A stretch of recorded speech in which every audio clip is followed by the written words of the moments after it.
आज हम क्लास 12 का इलेक्ट्रोकेमिस्ट्री पढ़ने जा रहे हैं। इस चैप्टर में हम देखेंगे किस तरह हम इलेक्ट्रिसिटी के थ्रू केमिकल एनर्जी बना सकते हैं या केमिकल एनर्जी के थ्रू इलेक्ट्रिसिटी बना सकते हैं।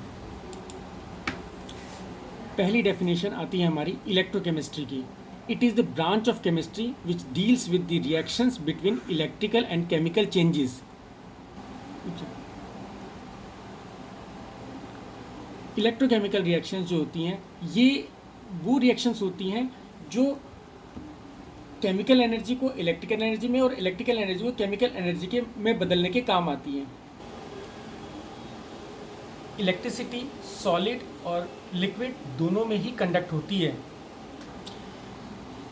जिन चीज़ों में इलेक्ट्रिसिटी कंडक्ट होती है वो दो तरह की होती हैं। एक सॉलिड चीज़ें होती हैं जैसे कि मेटल्स होते हैं, और लिक्विड चीज़ें होती हैं जैसे कि आयंस होते हैं।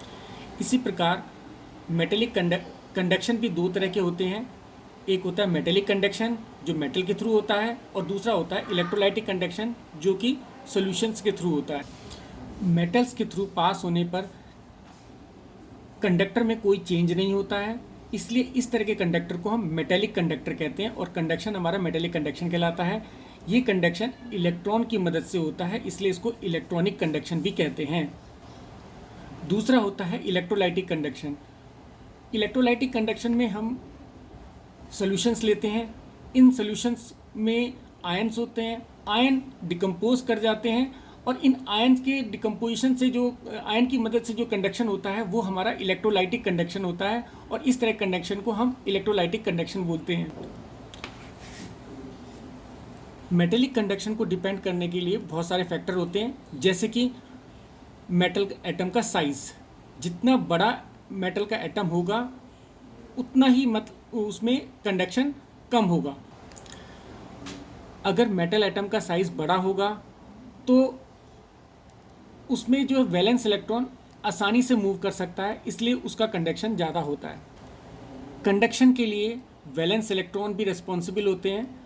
अगर वैलेंस इलेक्ट्रॉन 4 से कम है या जितने कम वैलेंस इलेक्ट्रॉन होंगे तो उसमें कंडक्शन उतना ज़्यादा होगा।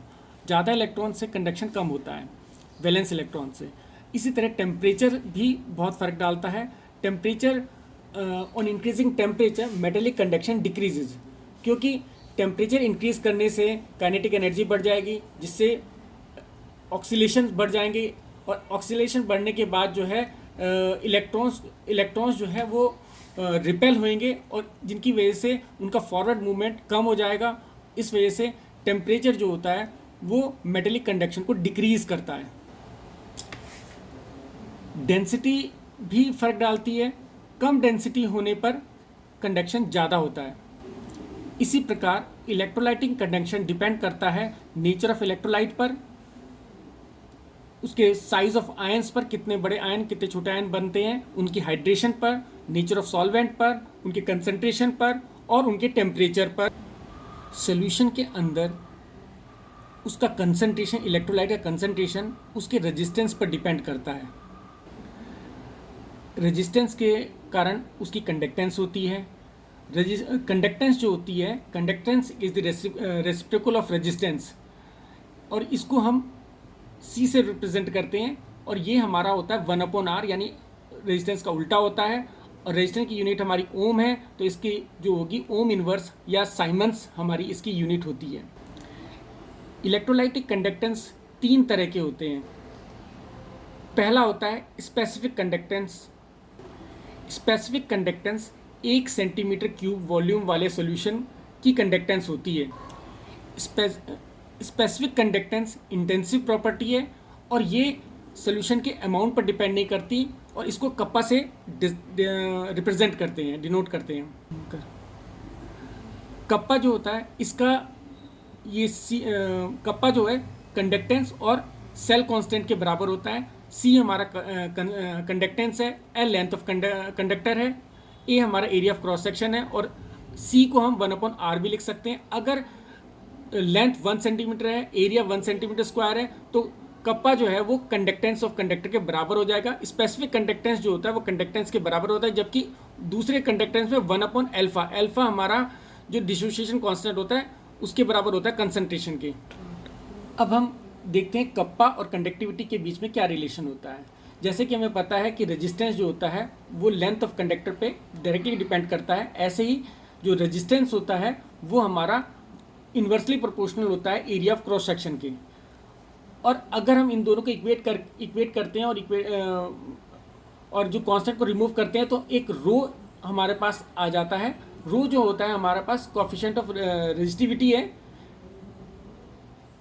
और हम इसमें अगर R की जगह 1/c यानी R रेजिस्टेंस और कंडक्टेंस एक दूसरे के उल्टे होते हैं, तो अगर R की जगह 1/c लिख दें तो हमारा फार्मूला ये इस तरह का बदल जाएगा। और इस फार्मूले से अगर हम कप्पा की वैल्यू निकालना चाहेंगे तो वो हमारा हो जाएगा conductance into cell constant, L/A हमारा सेल कॉन्स्टेंट है। इस तरह हम देखेंगे जो कप्पा की यूनिट अगर हम देखें तो कप्पा की unit conductance into cell constant इसके बराबर होएगी। यानी कि कप्पा जो कंडक्टेंस होती है इसकी हमारी ओम इनवर्स होती है, लेंथ हमारा सेंटीमीटर में और एरिया हमारा सेंटीमीटर स्क्वायर में। तो इस तरह हमारा जो कप्पा की यूनिट निकलेगी ओम इनवर्स और सेंटीमीटर इनवर्स। अगर हम सोल्यूशन लेते हैं तो ए की जगह हमें वी लिखना पड़ेगा, वॉल्यूम ऑफ सोल्यूशन लिखना पड़ेगा। तो conductivity, so the conductivity of V volume of 1 mole of electrolytic solution present between two electrodes of cross section, unit cross section and unit length is called molar conductivity। और molar conductivity जो होती है हमारे kappa into we हो जाएगी इस तरह। अगर बच्चों हम मोलर कंडक्टिविटी अगर किसी सोल्यूशन की निकालना चाहते हैं तो हमें क्या करना पड़ेगा, हमें एक सोल्यूशन 1 मोलर सोल्यूशन लेना पड़ेगा और 1 मोलर सोल्यूशन के अंदर हमें 2 इलेक्ट्रोड जो यूनिट क्रॉस सेक्शन एरिया के होंगे वो रखेंगे और उनके बीच में एक यूनिट डिस्टेंस लेंगे। तो जो कंडक्टिविटी वो सोल्यूशन की कंडक्टिविटी निकलेगी उसको हम मोलर कंडक्टिविटी। अगर मोलर सोल्यूशन में हम थोड़ा सा पानी डाल दें तो उसमें क्या होगा कि वो सोल्यूशन डाइल्यूट हो जाएगा और उसकी कंडक्टिविटी इंक्रीज हो जाएगी, क्योंकि वीक इलेक्ट्रोलाइट और ज़्यादा डिसोशिएट होंगे जिसके कारण उसकी कंडक्टिविटी इंक्रीज हो जाएगी। लेकिन बहुत ज़्यादा पानी डालने पर वो कंडक्टिविटी फिर दोबारा चेंज नहीं होती। ऐसी कंडक्टिविटी को, ऐसे कंसनट्रेशन को हम जीरो कंसनट्रेशन कहते हैं और उस कंडक्टिविटी को हम लिमिटिंग मोलर कंडक्टिविटी कहते हैं। और limiting molar conductivity lambda 0m होती है। अब हम मोलर कंडक्टेंस देखेंगे। Molar conductance, it is defined as the conductance caused by number of moles of electrolyte dissolve in given volume of solution. कितने moles of electrolyte हमारे solution, कितने volume of solution में given है, उसकी जो conductance होती है वो हमारी मोलर कंडक्टेंस होती है। मोलर कंडक्टेंस जो होती है स्पेसिफिक कंडक्टेंस अपॉन मोलैरिटी होती है, यानी हमारे पास 1000 इंटू K/m। इसकी यूनिट जो होती है ओम इनवर्स, सेंटीमीटर स्क्वायर और मोल इनवर्स होती है। इसके बाद हमारी आती है इक्विवेलेंट कंडक्टेंस। इक्विवेलेंट कंडक्टेंस भी बिल्कुल सेम इसी की तरह होती है, सेम फार्मूला होता है। It is defined as the conductance caused by the number of gram equivalence dissolve in given volume of solution. सिर्फ इसमें m की जगह n आ जाता है। n मतलब नॉर्मेलिटी ऑफ सॉल्यूशन, और इसकी यूनिट भी सेम ही है। अब हमारे पास एक क्वेश्चन आता है, specific conductance is a type of electrolytic conductance which decreases with decrease in concentration, that is dilution। यानी डाइल्यूट करने पर जो स्पेसिफिक कंडक्टेंस है वो डिक्रीज हो जाती है। इसका रीज़न क्या है? इसका रीज़न ये है कि reason it is because on dilution the volume of solution increases, ions move away from each other to acquire increase space, as result of which number of ions in the volume will decrease, so conduction will decreases, that is kappa decreases। अब electrolytic conductance को हम measure कैसे करेंगे, क्योंकि वो तो solution है। तो सोल्यूशन में जो मेज़र करने का तरीका होता है उसमें क्या होता है कि हम इसमें इलेक्ट्रोलाइटिक सेल लेंगे और इसको व्हीटस्टोन ब्रिज पर हम लगा देंगे। व्हीटस्टोन ब्रिज में 4 रेजिस्टेंस होते हैं, जिसमें एक तरफ हमारा रेजिस्टेंस बॉक्स लगा होता है, दूसरी तरफ हमारा सेल लगा होता है और तीसरी तरफ एक मीटर ब्रिज होता है जिसमें आधा आधा जहाँ पर इक्विवेलेंस पॉइंट होता है उससे हम 2 उसके रेजिस्टेंस बना लेते हैं, और व्हीटस्टोन ब्रिज के फार्मूले से ही हम ये कंडक्टेंस इसकी निकाल सकते हैं। Electrolytic conductance can be measured by specific vessel called conductive cell which is used to connect a meter bridge which is to connected to AC source. This overall arrangement is known as potentiometer. ये पूरा arrangement potentiometer कहलाता है। Potentiometer जो है वो Wheatstone bridge के principal पर work करता है। इसमें जो नल पॉइंट होता है जो गैल्वेनोमीटर शो करता है वो रेजिस्टेंस का रेशो, इसके दोनों आर्म पर रेजिस्टेंस का रेशो को इक्वेट करके हमारा सेल की कंडक्टेंस निकाल देता है। तो इस तरह का होता है।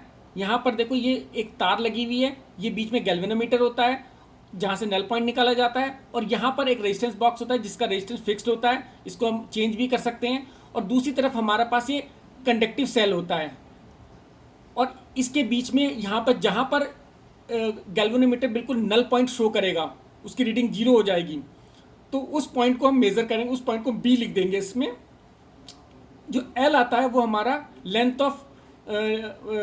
लेंथ बिटवीन 2 इलेक्ट्रोड्स, ये हम यहाँ से फाइंड आउट कर लेंगे।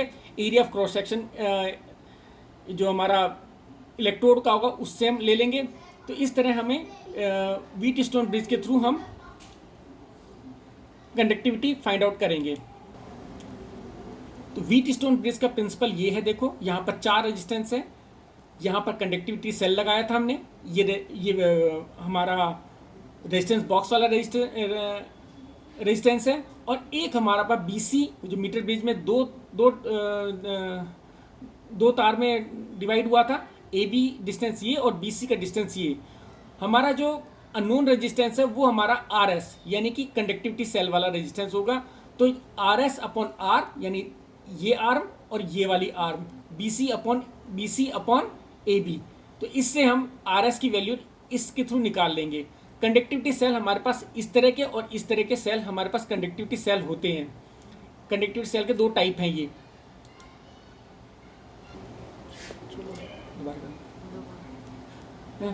हमारे पास फार्मूला था कि kappa equals to 1/r into L/A cell constant. ऐसे ही हमारे पास मोलर कंडक्टेंस हमारे पास थी 1000 इंटू कप्पा अपॉन m।